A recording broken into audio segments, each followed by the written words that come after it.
Thank you for tuning in to the Brasel Real Estate Broadcast, where each week we will be covering today's real estate news, tips, tricks, and trends in the Kansas City real estate market. Hosted by the Brasel Real Estate Group at RE/MAX Heritage, out of Blue Springs, Missouri. And here's today's host.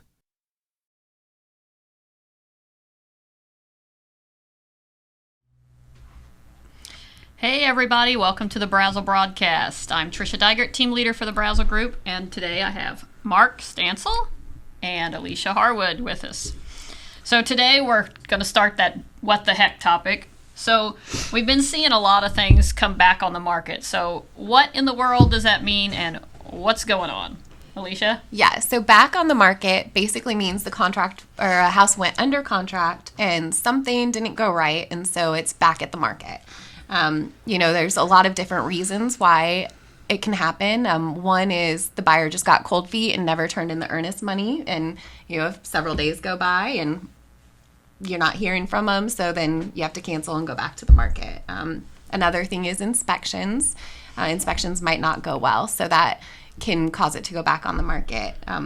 Mark, you got some other reasons why it could come back to the market? Yeah, I mean, I think a lot of times, and I don't know, I've never done an extensive study on this, but I would say probably one of the bigger ones is the lender doesn't do their due diligence up front, or the buyer does something to make the financing fall through, because I've seen that multiple times. Change jobs. Yeah, change jobs. Quit. Finance $13,000 in furniture or buy a new car. Yeah. Don't do any of those things.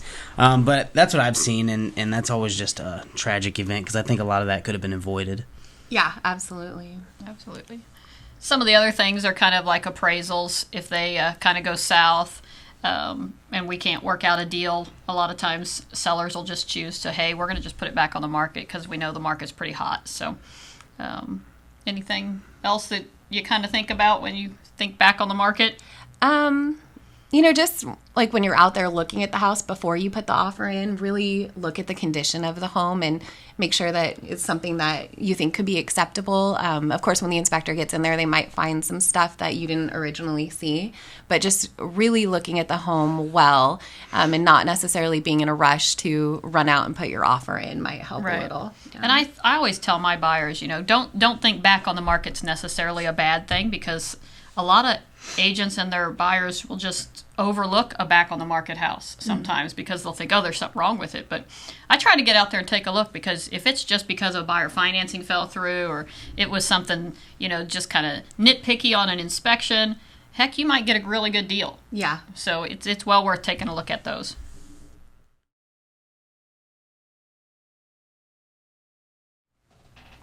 All right, let's talk about buyer bites. So we're kind of going with that theme of back on the market. And so as a buyer, what are we looking at that could be coming back on the market? What's going on? We've got the house under contract, and all of a sudden we're running into those little issues. We don't want to go back on the market. Yeah. Because we want this house. So what are we looking at? Yeah, I would say one thing that's really important is just for buyers, they just need to be informed. Like, know the market, know how hard it was to get that house under contract. And when you do inspections, really know what's worth walking away for. Because there are some houses that it's going to be worth walking away. And there's others where, there might be an older AC unit, but you have a home warranty and it's been checked several times. So you can kind of milk it along until, it really goes out and you need a new one or something. So I would just say know what the deal breakers are and really be informed on what's going on. Yeah, I'd say the days of having a really long list on resolution is kind of at the end. Yes. With a short market, with such a small market supply and those things. So, you don't want to nitpick through every little plumbing leak here, things that you can fix. Just fix them on your own. Make a little honey-do list and go ahead and take care of those things. But as Alicia says, there's some of those big things. If the roof is leaking, that's a big problem. Mm-hmm. But that's going to be one that usually we can take care of on resolutions, because the seller's going to have to deal with that anyway. But yeah, just know what you're in for, and kind of have that in your mindset. Yeah, I'd say don't go into it just always looking. Like, I've worked with people before that were just looking to back out of the contract for any reason if they couldn't, like, claw and fight for every little detail. The problem with that is you can get a bunch of houses under contract, fall out of contract, and then all with the market the way it is right now, the good houses, you can miss the great house for you. The best house for you, you could totally miss that opportunity because you were nitpicking about little things just to try to, you thought that you were winning, and really you lost in the end because the house that would have been perfect for you could be gone. Yeah.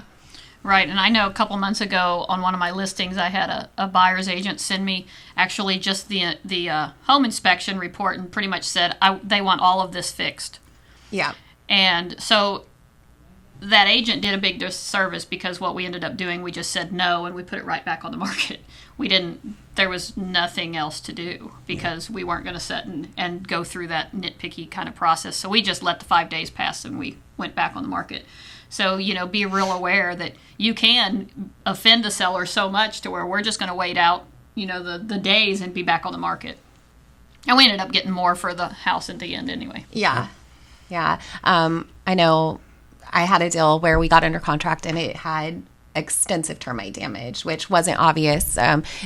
Once we got in there and were able to look a little bit better, that's where it was found out. And that was too much for the buyers, and they had to back out, and reasonably so. That was extensive. So that there are deal breakers, definitely. Right. And always as a buyer, put in your mind that yes, we want this house, but there are those days where it just doesn't work and it's not meant to be, and you move on to the next one. But try to be realistic in your wants and your desires and all those things. Yep.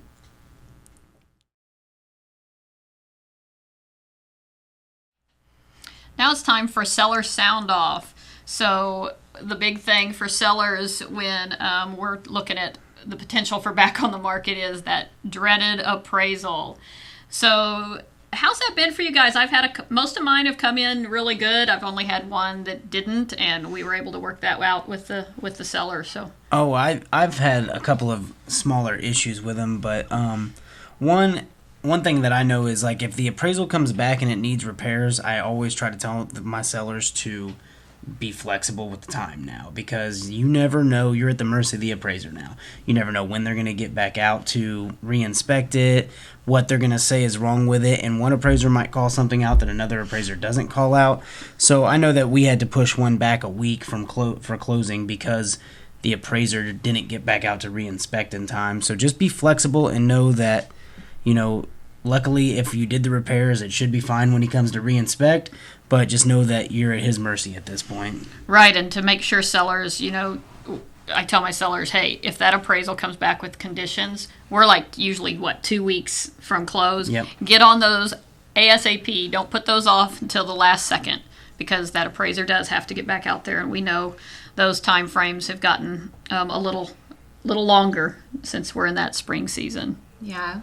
I haven't had any problems with my appraisals coming in low this year. Everything's gone fine so far. Last year, I dealt with that a couple times. So seems like, the appraisers have caught up with the market values rising. So that's... Yeah, I think overall they're doing a much better job. Some are still kind of... There's a couple appraisers that don't really like that when you go over ask.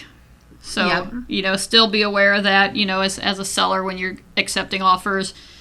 Putting those closing costs on top, just be aware that that's a potential problem. But I haven't had too much of an issue with that either. So I think it is kind of leveling out since we've gotten some of the spring sales now to use as our comps. So yeah, and the market's been steadily increasing for so long. Right.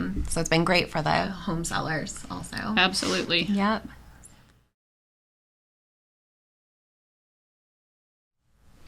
Hey, let's talk about the market and market mayhem. So we're talking about months on supply. So we're looking at 250,000 and under in our markets because we figure that's the most common. So right now in Grain Valley, we're at 0.77, which is clearly significantly under a month of a supply. And Blue Springs, we're at 0.49. So Blue Springs, we certainly need some listings and get some sellers ready to go. Yeah, Raytown, we're at 1.02, so a little bit better in Raytown. And Lee Summit, we're at 0.68. So Lee Summit as well. It's time to sell. Great opportunities for sellers there. Yep. Independence under 250,000, we have a 1 month supply of inventory. And in Belton under 250,000, we have a 0.89 month supply, so almost a month.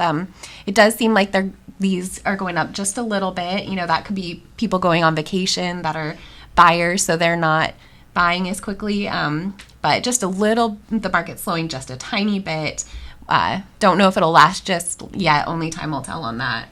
Yeah, I would still say, though, that, man, Blue Springs and Lee Summit, if you're thinking about selling at all, it's a great time to put your house on the market because we've still got tons of buyers in that market looking for properties and just nothing out there for people.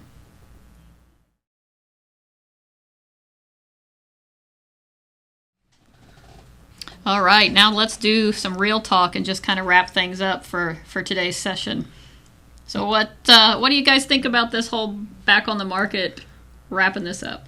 I think it's cool to be able to explain this because I think people instantly get a negative idea about what a back on the market is because, and rightfully so, people are looking for a deal. Usually they're trying to save the most amount of money, but just letting them know, like, it's not always a bad thing. It's not always that somebody is trying to hide a repair that needs to be done or something. It could just mean that something went south as far as the people involved, and this is the perfect opportunity for you to come in and get the house that you really want. Because a lot of times our buyers lose out on houses that they want in a market like this. So, back on the market could be the best thing that ever happened to you sometimes. Absolutely. Yeah. Some of the best deals I've gotten for my people have been back on the markets. And sometimes I like it because a lot of times they'll have a previous inspection report that we can look over. And so my buyers feel even more confident going into it because now they got to look at the previous inspection report and know what they're getting into. Right. And if it's an inspector that we've had a lot of contact with and we trust, then it gives that buyer even some more assurance of, hey, this is probably a good way to go. Yeah. And you can still do your own inspections also, which a lot of times we do recommend. So I know a lot of the ones we've done, if it's a company that I've been in contact with and maybe they just didn't do a sewer inspection, and I've had my buyers, I'll say, hey, you can do a full set of inspections, that's recommended, but if you don't want to do that, then at least do the sewer scope. And we've done that and save that buyer some money, and they were pretty darn happy about that. Yes. So Also for the seller, it's not always a bad thing either. I mean, it seems like it at the time, but if somebody's, especially a nitpicky person, if they're nitpicking everything, that might not be somebody that you want to finish the deal with anyway, because, what are they going to say when they get in the house? So it could be the best thing that happened to the seller too. yeah. yeah, I know. I had a seller in Independence that literally the buyer backed out because he didn't measure something. So my seller was just so frustrated and so discouraged, and I kept telling him, I said, hey, don't worry, we'll have this back under contract in no time. And literally that day, within 2 hours, we had it back under contract for more than what the first contract was. So it's not always bad, especially in this kind of market. It's not like the past where you set on the market for 30, 60 days, 120 days. Literally, it can get put back on the market and within hours have a contract again. Yep. Yeah. So still great market right now. Interest rates are still great. So, great time to sell, great time to buy. Yeah, take advantage of that. Those interest rates have been great. I know I saw my last one was like 3.5. Wow. That's it was amazing. Yeah. So I was like, wow, that is impressive. So it's even though it's kind of sometimes hard on that buy side to find your house or get into that contract, heck, it's worth taking that chance because 3.5 is pretty phenomenal. Yeah, it increases your buying power so Absolutely. much. Yeah. Thanks for listening to the Brasel Real Estate Broadcast with the Brasel Real Estate Groups at RE/MAX Heritage. If you like our show and would like to keep up with our upcoming episodes, please like our Facebook page, the Brasel Real Estate Group, where we go live every Wednesday. Or you can find us on YouTube at the Brasel Real Estate Group page. To find out more about our real estate services, you can find us at www.braselrealestategroup.com or contact us at 816-897-5151.